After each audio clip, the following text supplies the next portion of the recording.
What's up guys, and welcome back to another episode of the RTG career mode. It's episode number 42, feeling a bit under the weather as you might be able to tell, but we're back today on the back of the season opener, which saw our 1-0 loss to Spurs and our 4-1 in the end victory over Bournemouth. Lille putting in for Dedic, 50.4 mil, but like I said man, this guy's market value, I don't understand this. You know, sometimes you see a market valuation, you're like, how is that so high? Or in this case, how's that so low? Decent offer, but nowhere near my personal valuation. That's getting turned down. And also, I totally forgot this, but the Euros have been played, but I can't now get the competitions. They're already gone. That wasn't a thing before. They normally stay for the whole season. But the Euros have been played and the winners are Croatia. I can't show you the tournament tree, because it's got, that wasn't a thing before. Why are they taking that out? Anyway, Croatia won it, so fair play. Finally got over the hurdle after coming so close in the recent years. Right, first game today, Palace at home, aiming for back-to-back wins on the back of our win against Bournemouth and our first home win in South Wales this season. Come on, you Swans. Here we go, Kanunen. There's a teammate, he's got one in Gomez. And Ferguson, oh, hits the bar, but Tattoo turns in the rebound and says, don't worry about it, bro. I got you back. Ferguson's shot power, man. I knew it was high, but this is crazy. I didn't put that much on it. He always broke the crossbar. Yeah, his shot power is deceptively lower than I thought it would be. 86. Based on the first few attempts I've had with him this season, it was like 96. Even so, Tattoo turning in the rebound for his second of the season already. And this is what we need to do. Be more assertive. I was so passive against Spurs. If you want to be a big team, passiveness should be taken out of your nature. As Tattoo goes down and stays down as well. Man, oh man. Like I said, I want to keep the injury sliders quite high for the realistic rate, but on match day 3, it's not a great start. Thankfully though, based on animation, it should just be a bruise. Play continues. Hjelman through to Ferguson. He smashes it in this time to make it 2. What a start for Ferguson, man. 3 goals already since coming in. And there we go. Easy money. One of those controlled victories. Got the early goals. Didn't need to attack much intensity after that. 2-0. First home win of the season. And these are the games, man. Like, if we want to be a certified top 4 team from now on, these are the games we can never afford to slip up in. Fine. Little draw, defeat, possibly to a Big 6 team, but not games like this. These now have got to be certified wins every single time. And thankfully the injury to Tattoo was indeed just a bruise, as we expected, and a bid coming in from Boz for Villarreal, £33.3 million. No, not even works. Again, one of those players where like the market valuation, like I always wonder like why market valuation doesn't rise with inflation as the years go by. I mean, 82 rated, and plus it shouldn't always be about rating and overall, man. EA, I feel like there's so many things that I feel like EA need to overhaul. The market valuations, I think, are way off at times, man. They're too simplified, in my opinion. So, as deadline day is here, again, we got around, what is it, £78 million of wage considerations. I'm saying more likely about 70, 71 million, possibly. Maybe 72.5, 73, perhaps, actually. And I would say, again, looking at the team, we discussed this in the last episode, man. Yeah, we brought in Evans Ferguson, red-hot start, 3 goals already. We brought in Bueno as our backup left-back for Boz as well. But I do think Hjelman is playing out of position. That's confirmed. He can play there, but he'd be way better further forward.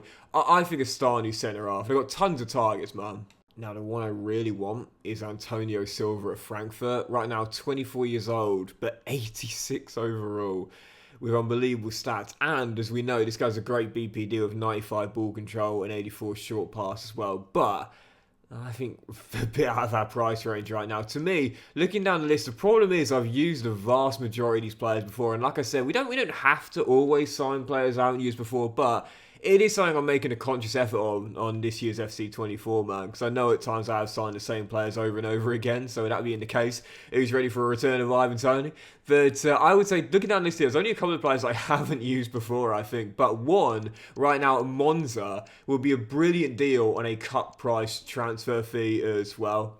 Willian Pacho, 26 years old, Ecuadorian, and he's left-footed as well, which would be perfect with either Hjelman or Flamingo both being right-footed. This guy has got pace for days, really, really handy when you play a high defensive line, with 88 jumping, 90 strength, great mental stats, reading the game brilliantly, and he can pass out from about 82 ball control and 84 short pass as well. This, to me, looks like the perfect fit and a player I've never used before. I've got to bring him in. And again, I do believe we should be able to get him for close to market valuation as well. I don't think Monza are going to hold us to ransom, and no, they won't indeed. This is another thing that I'd love to see added into the game. You know, clubs that are seen of lesser ability or in lower divisions, we talked about this before, willing to sell players for close to market valuation, knowing when a big club comes calling, they would hand in a transfer request.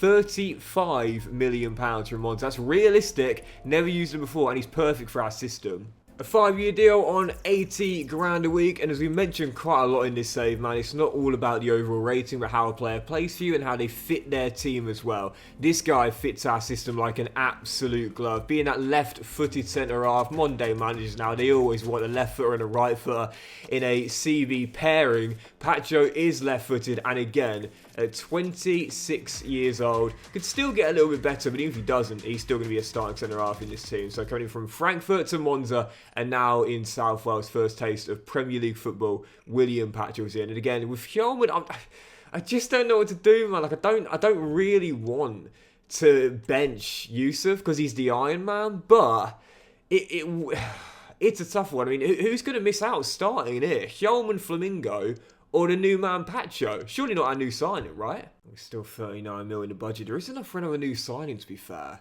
And if Ethan Laird doesn't get a bid, which so far hasn't come in, I'm not against trying to swap him out for a new possible backup right back for Dedic. And to be fair, I wouldn't mind either of these two, to be honest. Oh, that's so annoying. Serginho Daz, can't get him because Club Brugge don't have the depth. That would be perfect fit as well, to be fair. Another dual-sided fullback, which you know we love, and again, playing in the Belgian Pro League.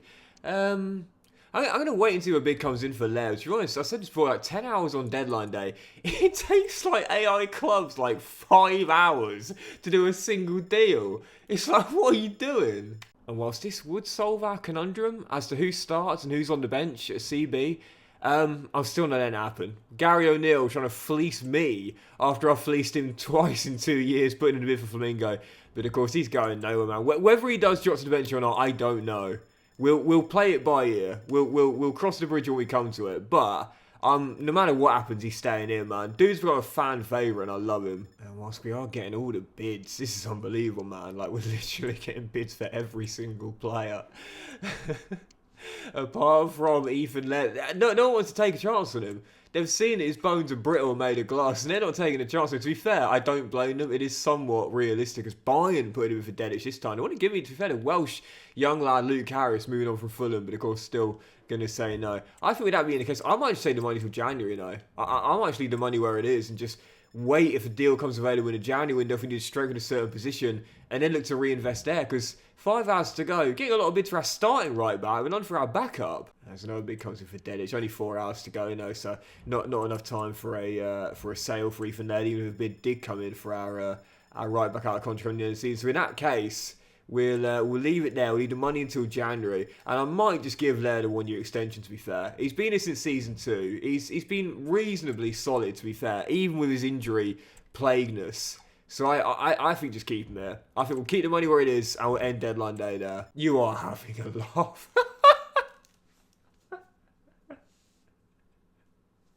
1 hour Union Berlin. 1 hour. To me, I don't know what you guys think about this, but to me, I've always thought in the final hour it should go down in increments of 15. Instead of always 1 hour by 1 hour by 1 hour. When it gets sort of like last 2 hours, it should be half an hour and then down to 1 hour. So, you know, from 2 to 1.5 to 1. And then for the final hour, I think it should be increments of 15. You know, for those last second deadline day deals, you just get over the line. Because 1 hour is not enough, guys. What I mean, that's just a tease, that is, honestly. So as deadline day comes to an end, we'll leave our money in the budget until January, just shy of 40 mil. And you see the top deals on deadline day, quite a few to be fair. As you would have seen there in Dor, go to Bilbao, £40.3 million. Noah Lamadi going to Marseille for 44 mil. Ben Seguir going to Monaco 45.9 mil. And Doniel Malen going from the Magpies to the Foxes 46.5 million pounds. No blockbuster deals, but For this summer window, I have to say I'm pretty pleased with what we did, man. Seriously, we didn't overspend really on anyone. We brought in a great backup left back for Jordan in Bueno, much bigger step up on Jamal Lewis. Evan Ferguson's already hit the ground running with 3 goals in 3, and also to bring on Pacho as well on deadline day, who literally fits our system like a glove, and still have money remaining You know, I used to say, like, rate my deadline day out of 10 or rate my window out of 10. In terms of this window, I'm giving it a solid... I didn't get to sell all the Deadwood, but I'd still call it a solid 8 out of 10, especially knowing the money's still remaining as well. And have we had the draw yet for the Champions League? Oh, here we go. Champions League group stage then. First of the saves. Swansea going into it for the first time ever, and we've got... Wait for it. That's it. Oh, that's an interesting group, that. But you know what? The funny thing is, and I say this a lot, like when you're doing an RTG, you got to take stock of where you are right now. Had we been joining that group in like season 3, we'd be feeling like big underdogs to qualify. But instead, I mean, Athletic obviously like a fantastic team. Fiorentina won the Europa League last year, I believe, and Porto in there as well. I think personally, because of how we developed and save, I'll put us as favourites for that group. Can I squeeze that Porto game in today? Oh, do you know what? I'd like to. I'll try. Yeah. Come on, let's do it. Right, following game, the Wolves away, going for our 3rd straight win of the season, aiming to keep the winning run going before that Champions League group opener. Come on, you Swans. I'm buzzing for that, mate. I've got to play it today. Oh, man, I really don't know what we're going to do with the CB conundrum now, to be honest, because I'm not going to bench Pacho coming in. Like, that just makes no sense. But again, Flamingo's done nothing wrong. He doesn't deserve to be dropped. Hyunwin's solid. He's safe as houses. And Yusuf's the Iron Man. So it's he wins the ball back there to prove a point, man. This guy intercepts bloody DHL parcels that have come from Pandabai. That's a reference that hopefully none of you get. But it's... I just love them all. You know? It's always so tough when you've got so many players you love and you can't squeeze them all in, man. Thank you. There we go. And now Yusuf asking for it, gets it, plays it. Oh, Tattoo. Oh, yeah, great first step. Hey, there's nothing better when Youth Academy boys link up, apart from when they're compatriots as well. Tattoo to Kanunen, great start to the Finns this season. Swans in front of Molyneux. That is such a sweet feeling, man. Kanunen, Gomez, Ferguson. Dude's just on it, mate. Dude is just on it. 4 goals in as many games. Fired a blank on the opening day. We knew it wouldn't take him long to find his stride. It took him 2 games. You know, sometimes AI team selections do confuse me a little bit. 4 straight clean sheets kept against me last season by Gary O'Neill's Wolves with Scott Clark in goal. In this game, they opted to bench him, and look what happens, we scored 2 instead. And that man Carl gets a clean sheet as well. So, I don't know what to do with Clark, man. Like, he needs to play. If he's not going to play, there's no point in him being there. I might recall him, to be fair, still. Right, a couple more then, as Tattoo wins Player of the Month. Aston Villa finished above us last season, as Cameron Archer has his homecoming, unfortunately left on the bench. Even so, Villa in South Wales, massive game here, possibly the biggest of the season thus far, coming these Swans. I've always thought one thing that would be really cool is that, like, when a player comes back, you do get an animation, to be fair, a lot of the time. You know, the player walking through the entrance, or hold on, or doing keepy-ups or whatever. But I've always liked the idea of them like dapping up former teammates. You know what I mean? I've always liked the idea of them. As Kanunen shots blocked, but Sinistera first to pounce on the rebound. It gets his first of the season. I always like the idea of them like dapping up again, like a Kanunen, you know, bro here. But even so, 1-0 Swans in front. I have to say, the games today have not been the best, guys, if I'm being honest. Ooh, I think the keeper was set, but worth a go. But to be fair, I wouldn't say no to 3 straight clean sheets and 3 straight wins as well. You know, after losing the opening day, perfect way to bounce back. I had 4 wins on the trot. We hold on to this, and perfect form going into the Porto game as well. You know, I know it's not exactly domination, but you don't have to dominate your games to win. Wins are wins, no matter how you look at them, man. You take them how you get them. Yep, we will indeed take them how we can get them. Wins are wins, no matter how you look at them, and even better when they're against a Champions League team and a rival for the top 4 as well. Great run for Swansea. Perfect form going into the Porto game. Right, final game today then, as my throat is killing me.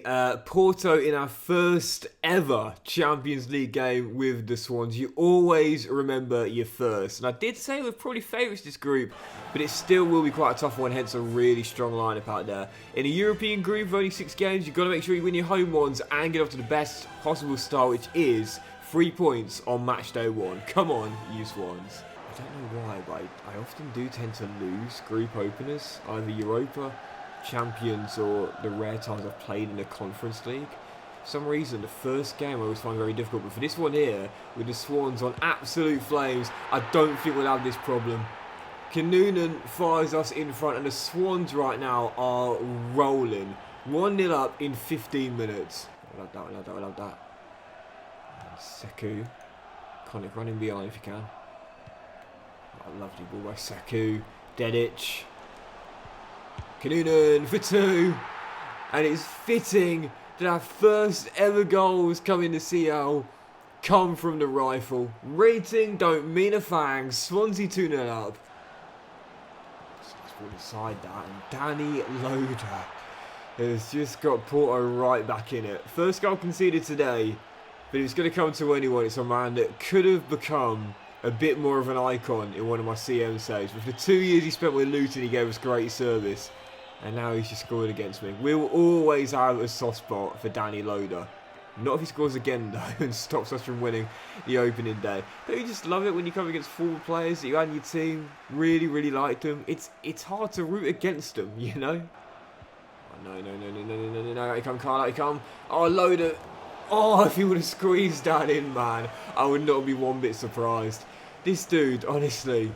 What a striker. And if you're looking for like a cheap career mode striker you can bring in, that if you're doing an English career mode, is also technically homegrown coming through the Reading system. Danny Loader, bring him back from Porto. He's an excellent choice, man.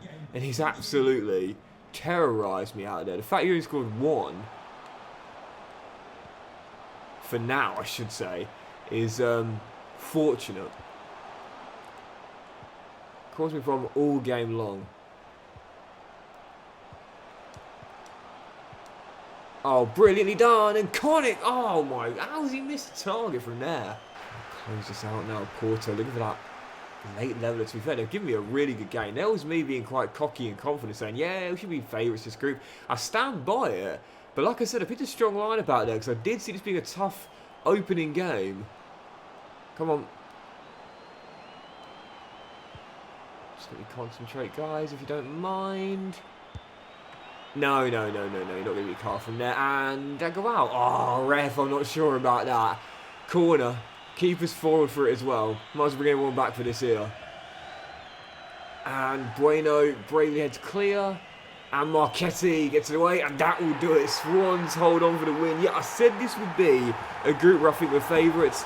But it certainly isn't going to be as one-sided as our Europa League group was last season. But we'll continue the winning streak. 5 wins on the trot in all competitions, and the Swans put that disappointing opening day defeat of Spurs into the distant memory. Massive win to close out for today. And that will do it for today's episode, guys. So big thank you for watching. If you have enjoyed it, then please do drop a like. Much love to you all. Have a fantastic day, and we'll return in the next one as we'll play match days 2, 3, and hopefully 4 in the Champions League group stage. Our first game in the Carabao Cup as we're going to defend it this year, and more big games in the league as we aim to stay top of the table after 4 wins in our first 5 games. Have a great day. Much love, and I'll see you for the next episode very soon.